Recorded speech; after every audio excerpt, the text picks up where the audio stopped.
Hey guys, how are you all. मेरा नाम है रमनदीप सिंह एंड स्वागत है आपका मेरे चैनल सी एक्सक्लूसिव के अंदर। और गाइस, आज हम बात करेंगे आप लोगों से रिगार्डिंग कि जो बच्चों के लिए आईसीएआई की नोटिफिकेशन आई है 15/6/2020 को कि आप लोगों को ऑप्ट आउट फैसिलिटी दी गई है कि आप एग्जाम देना चाहते हैं तो ठीक, नहीं देना चाहते तो ठीक। इंस्टीट्यूट कह रहा है भाई हम तो लेंगे, हम तो एग्जाम लेंगे। अब इसके लिए बच्चा मेरे से बड़ा परेशान है और बच्चा मेरे से पूछ रहा है कि सर हम बताओ क्या करें, ऑप्ट आउट फैसिलिटी ले ना ले, क्या करें क्या ना करें। मैं उसके ऊपर बात करने जा रहा हूं, ध्यान से सुनना। मैं तीनों लेवल के सबसे बात कर दूंगा, आप लोग अपने हिसाब से देख लेना। अगर मैं बात करूं फाउंडेशन वाले बच्चे की, अच्छा आपके एग्जाम होने थे जुलाई में वो आपके एग्जाम होने एंड में, और इंस्टीट्यूट कह रहा है जी हम तो लेंगे, हम तो एग्जाम लेंगे। अब इसमें ना बच्चा, अगर लॉ कहता है, इंस्टीट्यूट कहता है कि अगर बच्चा ऑप्ट आउट फैसिलिटी लेता है, फाउंडेशन के बच्चे की आपसे बात करो, फिर इंटर पे करूंगा, फिर फाइनल। इंस्टीट्यूट ये कहता है कि अगर बच्चा ऑप्ट आउट फैसिलिटी लेता है तो उस केस के अंदर वो बच्चा ऑप्ट आउट होकर बाहर आ जाएगा और हम ये मानेंगे कि उसका मई अटेम्प्ट था ही नहीं, उसका अटेम्प्ट ही नवंबर था और उसको दोबारा फीस पे नहीं करनी, वो नवंबर में ही देगा, वो उसी फीस एडजस्ट हो जाएगी और नवंबर में पेपर दे देगा। अब एक समझने वाली चीज क्या है, अगर मैं फाउंडेशन की तरफ से बात करूं तो इसमें तो कोई दिक्कत नहीं है। अगर मैं इंटर और फाइनल की तरफ से बात करूं, उसमें एक दिक्कत क्या आएगी, फीस को लेके अगर मैं बात करूं, इंस्टीट्यूट ये कहता है कि अगर आपने अभी सिंगल ग्रुप भर रखा था और आप ऑप्ट आउट फैसिलिटी के लेके बाहर होते हो, तो आप जब नवंबर पेपर दोगे तो आपको एग्जाम फॉर्म भरना पड़ेगा दोबारा।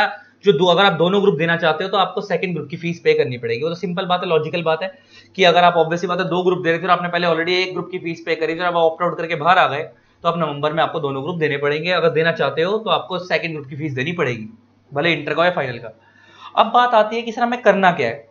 अगर मैं फाउंडेशन के हिसाब से बात करूं तो बच्चा मेरे से पूछता है कि सर फाउंडेशन वाला कहता है सर हमारा अगर हम अटेम्प्ट ऑप्ट आउट करेंगे तो क्या हमारे अटेम्प्ट पे फर्क पड़ेगा, हमारे इंटरव्यू पे फर्क पड़ेगा, हमारी जॉब पे फर्क पड़ेगा? ऐसा फर्क पड़ेगा। मैं एक चीज बता दूं, फाउंडेशन की परफॉर्मेंस इंटरव्यू में 99.99% कंपनीज के अंदर चेक ही नहीं होती। जाकर पूछना, हम इंडस्ट्री में बैठे हैं करंटली, मैं किन बिग कॉर्पोरेट्स का एडवाइजर हूं, मैं नाम नहीं लूंगा उनका, मेरी अपनी सीएस फर्म है, मैं लेक्चरर हूं, जो सीए वाले बच्चे हमारे जानते ही हैं कि हम दिल्ली के अंदर हमारे 3 सेंटर जहां पढ़ाते हैं, एकेडमी ऑफ कॉमर्स के अंदर, प्रयास academy of commerce Rajouri garden के अंदर, और इसके अलावा मैं आईसीआई आईसीएससी की विजिटिंग फैकल्टी तो हुई। एक चीज बता, फाउंडेशन का इंटरव्यू से कोई लेन देन होता ही नहीं। मेन आपकी इंटर और फाइनल की परफॉर्मेंस ही चेक की जाती है जॉब के टाइम पे। जब आप आर्टिकल शिफ्ट ढूंढते हो तो इंटर की, और आप जब आप क्या कहते हैं मेन जब आप फाइनल जॉब ढूंढते हो सीए बनने के बाद, तो फाइनल और इंटर दोनों की परफॉर्मेंस देखी जाती है। तो सपोज आपने 12th करी, तो उसके बाद अगर आप अटेम्प्ट स्किप भी करते हो ये वाला, तो इंस्टीट्यूट कह रहा है अटेम्प्ट काउंट नहीं मानेंगे है। तो वैसे भी मगर वो माने ना माने उससे कोई फर्क ही नहीं पड़ता। मैं तुम्हें ये बताना चाह रहा हूँ कि वो वाला अटेम्प्ट फाउंडेशन से परफॉर्मेंस चालू नहीं थी। तुम्हारी परफॉर्मेंस कब चालू होगी, जब तुम फाउंडेशन कर दोगे क्लियर, करने के बाद जब तुम आगे वाले अटेम्प्ट देने शुरू करोगे, उसके बीच में अगर गैप आना शुरू हो जाएगा तो आपसे इंटरव्यू जरूर पूछेगा। सपोज आपने फाउंडेशन दिया 1 नवंबर में क्लियर करा, सपोज आपने 2020 के नवंबर में फाउंडेशन क्लियर करा मान लो, अब नवंबर 2021 में आपने इंटर देना है। अब नवंबर 2021 में आप इंटर का अटेम्प्ट स्किप करते हो या आप उसमें फेल होते हो, और फिर उसके बाद मई 2022 में देते हो या नवंबर 2022 में देते हो, तो वो पूछेगा इतना गैप कैसे आ रहा, फेल क्यों हो रहे हैं, स्किप क्यों कर रहे हो। लेकिन अगर आपने मई में फाउंडेशन देना था और आपने दिया ही नहीं और आप नवंबर में देते हो, तो उससे कोई फर्क पड़ना ही नहीं है फाउंडेशन वालों को, उससे कोई लेन देन है ही नहीं। तो जो इंस्टीट्यूट कह रहा है ना अटेम्प्ट काउंट नहीं होगा, तो फाउंडेशन की परफॉर्मेंस देखी ही नहीं आती। कैलकुलेशन चालू होती है फाउंडेशन से फाइनल तक के बीच में कैसे गैप पड़ रहा है। ठीक, अच्छा हाँ, कई बार फाउंडेशन की परफॉर्मेंस पूछ लेते हैं वो लोग। कब पूछ लेते हैं कि अगर आपका इंटरव्यू, आपने सपोज 12वीं करी हुई है और 12वीं करने के बाद आपने 2 साल 3 साल का गैप डाल दिया, और वो आपसे पूछता है इंटरव्यूअर कि हाँ भाई आपने 2 साल के बाद सीए क्यों ज्वाइन करी, 2 साल तक क्या कर रहे थे। कई बार ऐसा पूछ लेते हैं बेसिक बातें, लेकिन 6 महीने साल भर तक की चीजों को नहीं पूछते यार, वो इतना टाइम नहीं है उनपे। पहली बात तो ये। दूसरी बात आती है बच्चे की, सर हम पेपर दें या ना दें। मैं फाउंडेशन की तरफ से बात करूं तो बड़े ध्यान से सुनना, आप लोगों के 4 ही पेपर हैं। अब आप में कोई ग्रुप वाला सिस्टम तो है नहीं, ग्रुप वाला सिस्टम तो नहीं है। अब इंस्टीट्यूट तो आपको ये कह रहा है कि भाई हम तो पेपर लेंगे, प्रॉपर मेजर्स के साथ ले लेंगे, प्रिकॉशंस के साथ, लेकिन आपको पेपर देने हैं। अब देखो मैं इसमें 2 सॉल्यूशन देता हूं। देखो मेरे हिसाब से ऑप्ट आउट फैसिलिटी नहीं लेनी चाहिए फाउंडेशन के लिए, बता रहा हूं क्यों, बड़े ध्यान से सुनना क्यों। फाउंडेशन के लिए इंटर में मेरा जवाब अलग होगा, फाइनल में अलग होगा। फाउंडेशन में ऑप्ट आउट फैसिलिटी क्यों नहीं लेनी, बच्चे को यह लग रहा है कि सर एक बात बताओ, अगर मैंने ऑप्ट आउट फैसिलिटी नहीं ली तो मेरे को अटेम्प्ट देना पड़ जाएगा जुलाई में, और अगर जुलाई में हालात अच्छे नहीं हुए तो मैं पेपर देने नहीं जाऊंगा, और पेपर देने नहीं जाऊंगा तो मेरा अटेम्प्ट काउंट हो जाएगा, और मेरा अटेम्प्ट काउंट हो जाएगा तो मेरी बेइज्जती हो जाएगी इंडस्ट्री के अंदर, इंटरव्यू में तो मेरा मजाक बन जाएगा कि हाँ भाई आपने एग्जाम फॉर्म भर के पेपर नहीं दिया। मैंने बोला ना कि उससे कोई फर्क नहीं पड़ता। फाउंडेशन बच्चा बोल सकता है कि मैं इंटरव्यू को इतना थोड़ी पूछेगा, बच्चा बोल सकता है मैंने मई अटेम्प्ट दिया ही नहीं था, मैंने दिया ही सीधा नवंबर था, मैंने मई के लिए कभी भरा ही नहीं, मैंने सीधा भरा ही नवंबर से था। वो इंटरव्यू में इतना नहीं पूछते यार, इंटरव्यू में फाउंडेशन के बच्चे से कोई लेन देन नहीं होता, कैलकुलेशन चालू ही नहीं होगी वहां से। तो अगर अब वो कहता है, बात आती है कि ये मैं फाउंडेशन के बच्चे को बता रहा हूं कि आप ऑप्ट आउट मेरे हिसाब से मत लेना। देखो दो चीजें होंगी, आप ऑप्ट आउट इसलिए लेना चाहते हो, कि सर अगर सिचुएशन अच्छी नहीं हुई और मैंने ऑप्ट आउट ले लिया, मेरे को नवंबर मिल गया, तो मेरा एक ये भला हो जाएगा। क्या भला हो जाएगा कि सर कम से कम मेरा नवंबर अटेम्प्ट है और बीच वाला अटेम्प्ट मेरा काउंट नहीं होगा, वो स्किप में माना जाएगा क्योंकि मैंने ऑप्ट आउट कर लिया था। मैंने तुम्हें बोला ना वैसे भी काउंट नहीं होगा, कोई फर्क नहीं पड़ेगा। अगर तुम लोग फॉर्म भर दोगे, भरने के बाद अगर तुम्हारे को लगता है तुम्हारे हालात आसपास के अच्छे नहीं है, मत देने जाओ। फाउंडेशन का अटेम्प्ट वैसे भी मत देने जाओ, सीधा नवंबर में देने आना, मत देने जाओ। वो ऑटोमेटिक है कि वो काउंट वैसे भी नहीं होगा, नवंबर से कैलकुलेशन चालू होगी, फिर वो फाउंडेशन से गिनना चालू करते हैं कि फाउंडेशन में इंटर कब पड़ा, उसमें कितना टाइम गैप डाला, वगैरह वगैरह। इससे फायदा क्या होगा तुम्हारे लोगों को कि अगर भगवान ने चाहा और हालात सुधर गए, किसी को नहीं पता 20 दिन बाद कोई मेडिसिन बन जाए जिससे 10 दिन में ट्रीटमेंट हो जाए, ऐसे हालात लग नहीं रहे वैसे मेरे को, लेकिन किसी को भी नहीं लग रहे कि सिचुएशन सुधरेगी या नहीं।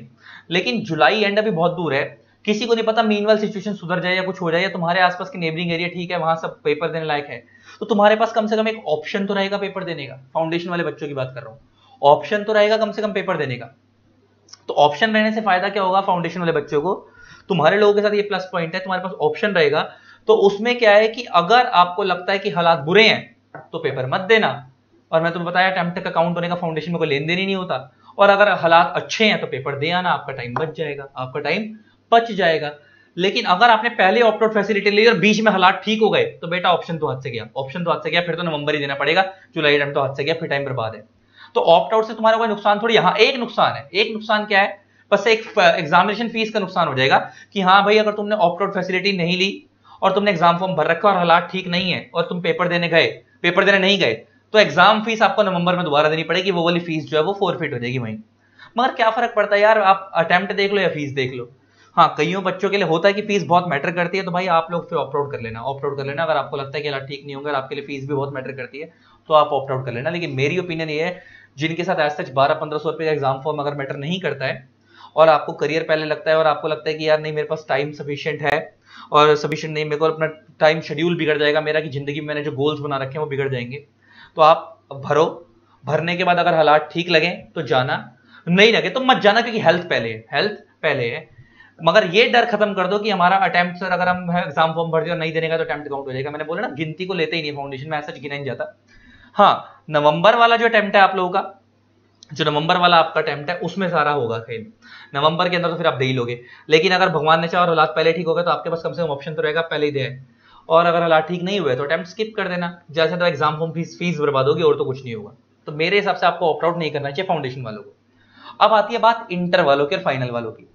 अगर इंटर और फाइनल वालों से मैं बात करूंगा, अगर आप लोगों ने सिंगल ही ग्रुप भरा हुआ था जुलाई के लिए, तो आपने वैसे भी नवंबर में दूसरा ग्रुप देना था, तो मेरी पर्सनल ओपिनियन ये, अगर आपने सिंगल ही भरा हुआ था तो आप अटेम्प्ट को ऑप्ट आउट कर लो ताकि आपका अटेम्प्ट काउंट में ना आए, तो आप लोगों के पास सफिशिएंट है, क्योंकि इंटर का अटेम्प्ट काउंट में आता है, फाइनल का अटेम्प्ट काउंट में आता है। आप अटेम्प्ट को ऑप्ट आउट कर लो, और आप लोग ऑप्ट आउट करने के बाद क्या करो, वहां से तुम्हारे को मैंने सीधा से बता दिया, ऑप्ट आउट करने का नवंबर अटेम्प्ट में बोथ ग्रुप भरना, नवंबर अटेम्प्ट में क्या भरना, बोथ ग्रुप भरना। नंबर अटेम्प्ट में आप ऑप्ट आउट कर लो, तैयारी करो बोथ की, फिर नवंबर में सीधा बोथ देना। आप लोगों के लिए ये तरीका है, आप लोग ऑप्ट आउट कर लो अगर आपने सिंगल दे रहे थे तो। अब इसमें क्लेश आता है क्या, सर सपोज कोई ऐसे बच्चे होंगे जो पहले से, कुछ लोग ऐसे होते हैं ना 12th करी, मतलब फाउंडेशन करा, उसके बाद 9 महीने के बाद आपको पता है अगले, सपोज इस नवंबर में निकाला तो अगले नवंबर में आपको इंटर देना होता है फाउंडेशन के बाद। लेकिन कुछ बच्चे ऐसे होंगे जिन्होंने अगले नवंबर में इंटर दिया ही नहीं, उन्होंने 6 महीने और स्किप कर रहे थे, 15 महीने तक गैप डाल दिया, और वो उससे भी अगले मई की तैयारी कर रहे थे कि एक ही बार में ज्यादा टाइम देकर दोनों ग्रुप तैयार करेंगे। अब कुछ बच्चे ऐसे होंगे, इसमें मेरे स्टूडेंट ऐसे जिन लोगों ने दोनों ग्रुप की तैयारी पहले ही कर रखी है, अब उनके सर पे दुविधा आ गई है कि ऑप्ट आउट करना है या नहीं करना, ऑप्ट आउट करना है या नहीं करना।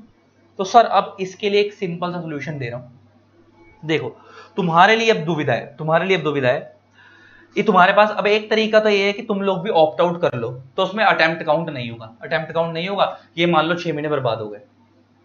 लेकिन अगर तुम लोग ऑप्ट आउट नहीं करते, इंटर वाले बच्चे या फाइनल वाले बच्चे, और तुम लोग अटेम्प्ट देते हो, कौन सा वाला, यही वाला जुलाई वाला, फॉर्म भर देते हो, और सपोज अगर हालात ठीक नहीं और पेपर देने नहीं जा पाए, मतलब तुमने एक तरीका तो ये है कि तुमने ऑप्ट आउट कर लिया, बात ही खत्म हो गई, तुम नंबर पे दोगे, अटेम्प्ट काउंट नहीं होगा। दूसरा तरीका क्या है कि तुम लोगों ने सपोज अटेम्प्ट ऑप्ट आउट नहीं करा, attempt opt out attempt opt out कर ऑप्ट आउट नहीं करा, हाँ अटेम्प्ट ऑप्ट आउट नहीं करा, और आप लोगों ने जुलाई का फॉर्म भरा रहने दिया। अब इसमें आपने रिस्क लिया है। रिस्क क्या लिया है कि अगर सिचुएशन अच्छी होगी तो बहुत बढ़िया, तैयारी अपने 2 ग्रुप की करते रहो, तुमने करी ली है, पेपर देने चले ना, सिचुएशन अच्छी हो गई। सिचुएशन नहीं अच्छी हुई तो पेपरों को प्रायोरिटी मत देना, भले इंस्टीट्यूट जो मर्जी बोले कि हम सेफ्टी मेजर लेंगे वगैरह वगैरह, पेपरों को प्रायोरिटी मत देना, हेल्थ को प्रायोरिटी देना, अटेम्प्ट स्किप कर देना, अगर सिचुएशन नहीं सुधरती तो अटेम्प्ट स्किप कर देना। अब बच्चा बोलता है सर हमने ऑप्ट आउट नहीं करा और सिचुएशन अच्छी नहीं हुई और हमने अटेम्प्ट स्किप कर दिया, तो हमारा तो अटेम्प्ट काउंट हो जाएगा। यस हो तो जाएगा, लेकिन इंटरव्यूअर जो होता है ना वो पागल नहीं होता, तुम्हारे लिए अटेम्प्ट जरूर काउंट होगा। इंटरव्यूअर तुमसे पूछेगा कि हाँ भाई तुमने गैप क्यों डाला, तो तुम उस आज की सिचुएशन जब इंटरव्यूअर को उस टाइम पे बताओगे कि भाई मैं उस टाइम पे ऐसे हालात में था, मैंने तैयारी कर रखी थी, लेकिन मैंने एग्जाम फॉर्म भी भरा था, तुम जेन्युइन रीजन दोगे तो इंटरव्यू बुरा नहीं मानेगा। इंटरव्यूअर कौन होते हैं, एचआर वगैरह जो होते हैं इंसान ही तो है। जेन्युइन रीजन दोगे तो वो कोई बुराई नहीं है, तुम फेल थोड़ी हो रहे हो, फेल थोड़ी हो रहे हो। हाँ मगर इसमें बस एक ही चीज है, फीस का रिस्क है, फीस का रिस्क है, वही वाली बात यहाँ पे भी आ गई। अगर तुम लोगों में जिगरा है कि तुम लोगों को फीस से कोई परेशानी नहीं है और तुम लोग रिस्क नहीं लेना चाहते अटेम्प्ट का, और तुमने तैयारी पूरी कर रखी है, दोनों ग्रुप की तैयारी कर रखी है, तो मैं तुम्हें बता रहा हूं क्या कि भाई पेपर का ऑप्ट आउट मत करना। अगर फीस की टेंशन नहीं है ऑप्ट आउट मत करना, एग्जाम फॉर्म भरे रखो, भरने के बाद अगर हालात ठीक लगेंगे तो जाना, नहीं लगेंगे तो मत जाना। तो मैंने बता दिया कि इंटरव्यू को जेन्युइन रीजन माना जाएगा, कोई परेशानी नहीं होगी। हाँ बस फीस बर्बाद हो जाएगी, नवंबर में फीस दोबारा देनी पड़ेगी क्योंकि अटेम्प्ट काउंट हो गया। लेकिन अगर तुम लोग ऑप्ट आउट करते हो तो बात ही खत्म हो गई, तुम्हारे 6 महीने आगे जाएंगे बस, और नवंबर में पेपर देना सीधा, और फिर एग्जाम फॉर्म फीस वही वाली एडजस्ट हो जाएगी, बात खत्म। लेकिन जो सिंगल ग्रुप वाले हैं, मैंने तो उनको तो मेरी ओपिनियन यही है, मेरी ओपिनियन यही है उनको कि भाई तुम तो अटेम्प्ट को क्या करो, ऑप्ट आउट करके सीधा नवंबर में 2 ग्रुप की तैयारी करो, तुम तो रिस्क लो ही नहीं, मत बात ही खत्म कर दो, सीधा क्या करो, ऑप्ट आउट करके नवंबर में 2 ग्रुप देना, ठीक है। और रही बात, बहुत सारे बच्चे पूछ रहे सर क्या ये अटेम्प्ट कैंसिल भी हो सकता है, क्या ये अटेम्प्ट कैंसिल भी हो सकता है, तो यस मेरे को लग रहा है कि कैंसिल हो सकता है। ऑल्दो इंस्टीट्यूट ऐसा नहीं कह रहा, लेकिन इंस्टीट्यूट ने नीचे एक डिस्क्लेमर डाल दिया क्या कि ऑल्दो हम लोग paper as on schedule proper measures लेकर करवाएंगे अटेम्प्ट, लेकिन हमारा कोई भी जो एग्जाम होगा वो गवर्नमेंट नोटिफिकेशन के अगेंस्ट नहीं होगा। अगर गवर्नमेंट कोई भी गाइडलाइन इशू करती है, देखो लिखा गया ना, however situation of pandemic will be reviewed, है ना, central government state government and the first week of July में वो रिव्यू करेंगे सिचुएशन को, क्योंकि जुलाई में एग्जाम होना है, तो पहले फर्स्ट वीक जुलाई में रिव्यू करेंगे और उसके अकॉर्डिंग बताएंगे कि एग्जाम होंगे या नहीं, कि ऑप्ट आउट से फायदा हो रहा है नहीं, हो सकता है वो कैंसिल कर दें, हो सकता है वो कैंसिल भी कर दें। लेकिन अभी के लिए ऑप्ट आउट की फैसिलिटी, अभी हम ये मान के चल रहे हैं कि कैंसिल की फैसिलिटी नहीं है, तो ऑप्ट आउट करना नहीं करना उसके लिए मैंने आपका डाउट क्लियर कर दिया। आई होप आपको वीडियो अच्छी लगी होगी। इसी तरीके से वीडियोस को प्यार देते रहे, कीप कीप सपोर्टिंग, एंड जिन लोगों ने अभी तक हमारे चैनल को सब्सक्राइब नहीं करा सब्सक्राइब कर देना, साथ में बेल आइकन को प्रेस कर देना ताकि आपको मेरे न्यू वीडियोस की नोटिफिकेशन मिलती रहे। Thanks a lot, bye bye.